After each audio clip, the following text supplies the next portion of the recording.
Hi and welcome. I'm really happy you're here today. This is not a podcast about becoming someone new or fixing yourself or trying harder to fit into the world.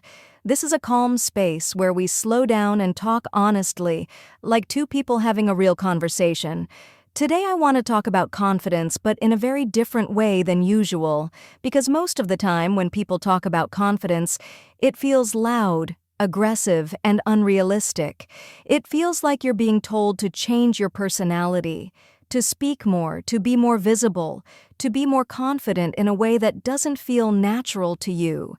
And if you're someone calm, sensitive, quiet, or thoughtful, you start to believe that confidence is not for you.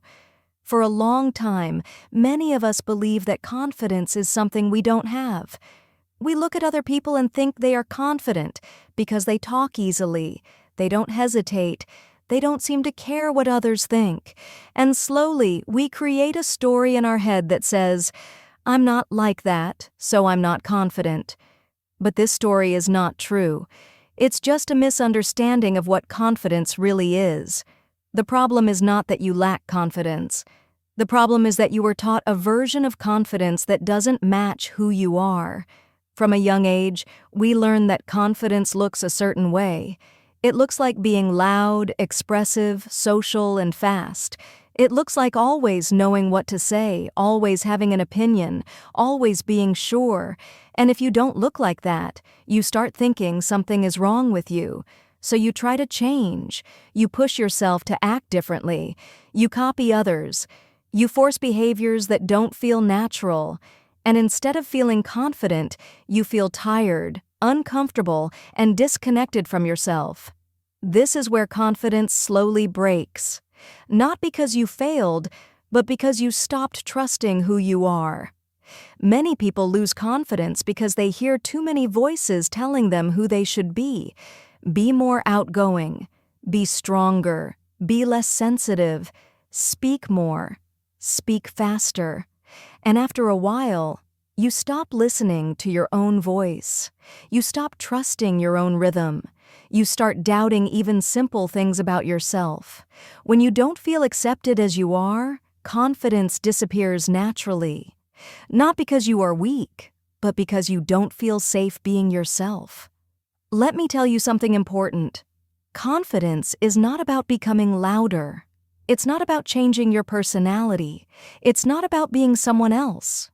Real confidence is feeling comfortable with who you already are. It's feeling at home in your body, in your voice, in your way of thinking.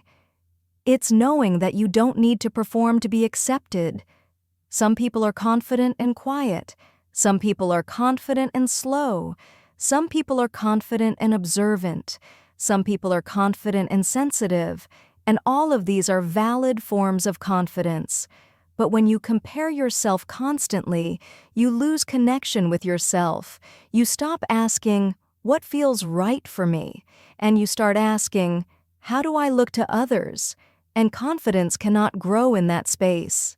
Confidence grows when you stop fighting your nature, when you stop apologizing for who you are, when you stop trying to shrink or exaggerate yourself to fit expectations. Maybe you don't speak a lot because you think deeply. Maybe you pause before speaking because you care about your words. Maybe you prefer calm conversations instead of attention. These are not weaknesses. They are qualities that the world often forgets to value, but you must value them first. A big part of confidence is self-trust. Trusting that your way is not wrong just because it's different. Trusting that you don't need to explain yourself all the time. Trusting that being yourself is already enough. When you stop trying to become someone else, something changes inside you. Your body relaxes. Your mind becomes quieter. You feel less pressure to prove something. And in that calm space, confidence begins to grow naturally. This kind of confidence doesn't shout. It doesn't need attention. It doesn't disappear when you make a mistake.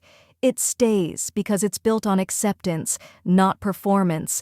This is only the beginning of the journey, because once you stop trying to change who you are, you can start building confidence in a way that feels safe, honest, and real. In the next part, we'll talk about how confidence slowly returns when you stop comparing yourself and start listening to yourself again. Not in a dramatic way, but in a realistic, everyday way. For now, just remember this. You don't need to change who you are to become confident. You only need to stop fighting yourself. Now that we've talked about why confidence disappears when you try to change who you are, I want to talk about something very important. How confidence slowly comes back when you stop comparing yourself and start listening to yourself again. Comparison is one of the biggest reasons people lose confidence, even without realizing it. We compare our personality, our voice, our pace, our way of thinking. We look at others and think they are doing better, speaking better, living better. And every time we compare, we move a little further away from ourselves. The problem with comparison is that it makes you measure yourself using someone else's rules that were never made for you. So no matter how hard you try, you always feel like you're not enough. And when you feel like you're not enough, confidence cannot exist. Listening to yourself is the opposite of comparison. It's slowing down and asking, what do I actually feel? What do I actually need right now? Not what looks good, not what others expect, but what feels true for you. At first, this feels uncomfortable because many people are not used to listening to themselves. They are used to reacting, pleasing, adapting, and adjusting. So when you finally slow down, there is silence. And that silence can feel strange. But inside that silence, there is clarity. Confidence grows when you trust small signals from yourself. Not big decisions at first, but small ones. Choosing rest when you are tired, saying no when something feels wrong, speaking when you want to speak, and staying quiet when you don't. These small choices may seem simple, but they rebuild trust. And confidence is built on trust. Trust that you can listen to yourself. Trust that you can handle the result. Many people think confidence comes from big moments, speaking in front of many people, making big decisions, being very visible. But real confidence is built in quiet moments, moments no one sees. It's built when you stop forcing yourself to explain everything, when you stop overthinking how you look or sound, when you stop replaying conversations in your head. It's also built when you allow yourself to change your mind. Confidence is not about always being sure. It's about being okay with uncertainty, being okay with learning as you go. Another important part of confidence is self-respect, not in a loud way, but in a quiet, internal way. It's the way you talk to yourself when no one is listening. It's the way you treat yourself after a mistake. If you constantly criticize yourself, confidence has no place to grow. So start noticing your inner voice.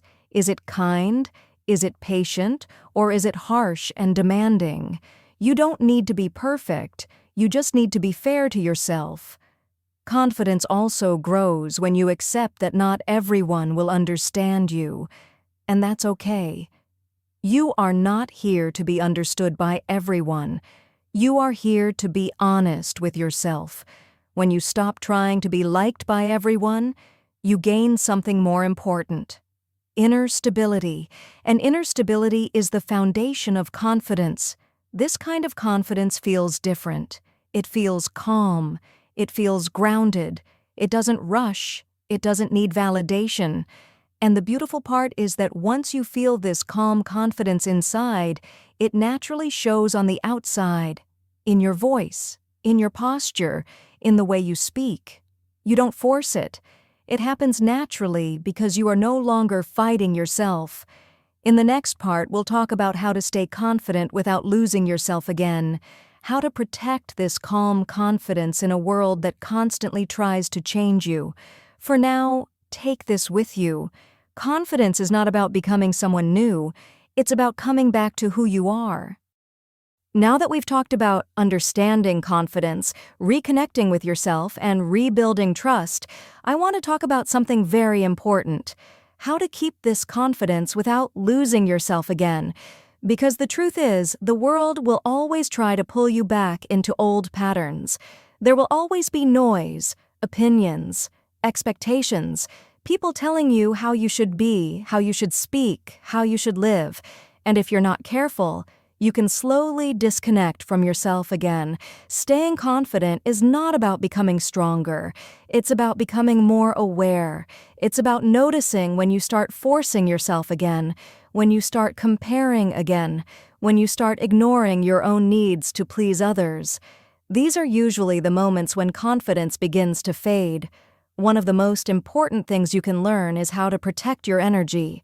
You don't need to explain yourself all the time. You don't need to respond to every opinion. You don't need to prove your worth. Confidence grows when you choose peace over performance. Another important part is accepting that confidence is not constant. Some days you will feel calm and grounded. Other days you will feel unsure again. And that doesn't mean you failed. It means you are human. Real confidence allows space for uncertainty. It allows space for emotions. It allows space for rest. When you stop judging yourself for having low days, you stop losing confidence because of them. You learn to stay with yourself instead of abandoning yourself. Boundaries are also a big part of staying confident. Boundaries are not walls. They are signals. They tell others how to treat you, and they tell you how to treat yourself. Saying no when something doesn't feel right is an act of confidence. Choosing yourself without guilt is an act of confidence. Walking away from situations that drain you is not weakness. It's self-respect. And here's something very important to remember. You don't need to become fearless. Confidence is not the absence of fear. It's the decision to not let fear control you. You can be nervous and still speak. You can be unsure and still move forward. You can be quiet and still be confident. Over time, this confidence becomes your natural state, not because life becomes easier, but because you trust yourself more. You know that whatever happens, you can handle it. You don't panic as much. You don't overthink as much. You don't doubt yourself the way you used to. And this confidence is gentle. It doesn't push. It doesn't demand. It doesn't compare. It simply allows you to be. So if there is one thing I want you to take from this entire podcast, it's this. You don't need to change who you are to become confident. You need to stop abandoning yourself. Confidence is not something you chase. It's something that stays when you finally come home to yourself. Thank you for listening. Thank you for staying until the end. And remember, you are already enough, exactly as you are.